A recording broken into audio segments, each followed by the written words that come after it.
Hi friends, welcome to Rahana's Kitchen. இன்னைக்கு நம்ம கிச்சன்ல கேரளா ஸ்பெஷல் கடலைக்கறி எப்படி செய்யறதுன்னு பார்க்க போறோம். 200 கிராம் கருப்பு கொண்டக்கடலை அதாவது மூக்கடலையை ஒரு கப்ல அளந்து எடுத்துக்கலாங்க.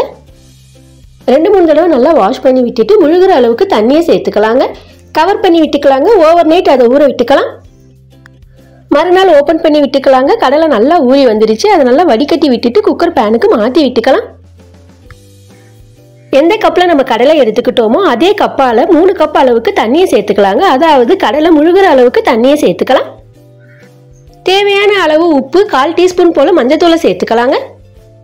நல்லா ஒரு கலக்கி விட்டுட்டு குக்கர் பேனை மூடி விட்டுக்கலாம். 4 விசில் வர வரைக்கும் குக் பண்ணி விட்டுக்கலாம். 4 விசில் வந்ததுக்கப்புறம் ஸ்டீம் எல்லாம் நல்லா இறங்கினதுக்கப்புறம் குக்கர் பேனை ஓப்பன் பண்ணி விட்டுக்கலாங்க. ஒரு கடலையை எடுத்து இந்த மாதிரி அமுக்கி விட்டு பார்க்கலாங்க. நல்லா சாஃப்டாக பஞ்சு மாதிரி வெந்திருக்கு பாருங்கள். இதுதான் கரெக்டான பதம். அது ஒரு பக்கம் இருக்கட்டும். அடுத்து கடாயில் 2 டீஸ்பூன் தேங்காய் எண்ணெயை விட்டுக்கலாங்க. எண்ணெய் சூடான உடனே 5-6 பூண்டு பல்ல நல்லா சாப் பண்ணி சேர்த்துக்கலாங்க. கிண்டி விட்டுக்கலாங்க. பூண்டு வறுபடட்டும். அடுத்து 2 மீடியம் சைஸ் வெங்காயத்தை சேர்த்துக்கலாங்க. ஒரு கிளறி விட்டுட்டு வெங்காயம் சீக்கிரம் வதங்குறதுக்கு கொஞ்சமாக உப்பு சேர்த்துக்கலாம்.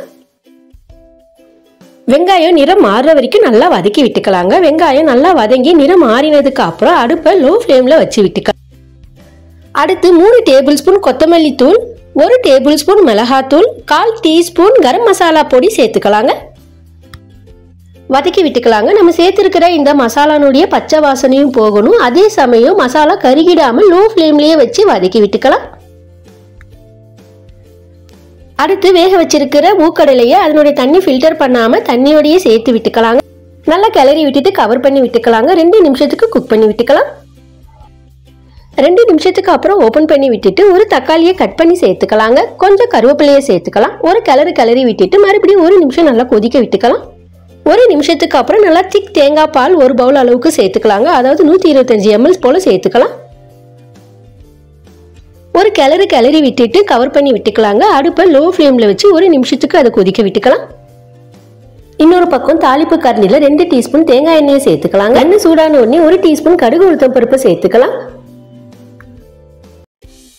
அது கூட 4 வரமிளகாவை சேர்த்து தாளிச்சு விட்டுக்கலாங்க. எல்லாம் நல்லா பொரிஞ்சதுக்கு அப்புறம் 5-6 சின்ன வெங்காயத்தை குட்டி குட்டியா கட் பண்ணி சேர்த்துக்கலாம். சின்ன வெங்காயத்தை நல்லா வதக்கி விட்டுக்கலாங்க. வெங்காயம் நல்லா வதங்கி சாஃப்ட் ஆனதுக்கு அப்புறம் கொஞ்சம் கருவேப்பிலையும் சேர்த்து வதக்கி விட்டுக்கலாங்க. அடுத்து 1 நிமிஷத்துக்கு நல்லா கொதிச்சிருச்சிங்க. ஓப்பன் பண்ணி விட்டு தாளிப்பா அதில் சேர்த்து விட்டுக்கலாங்க. மறுபடியும் கவர் பண்ணி விட்டுக்கலாம்.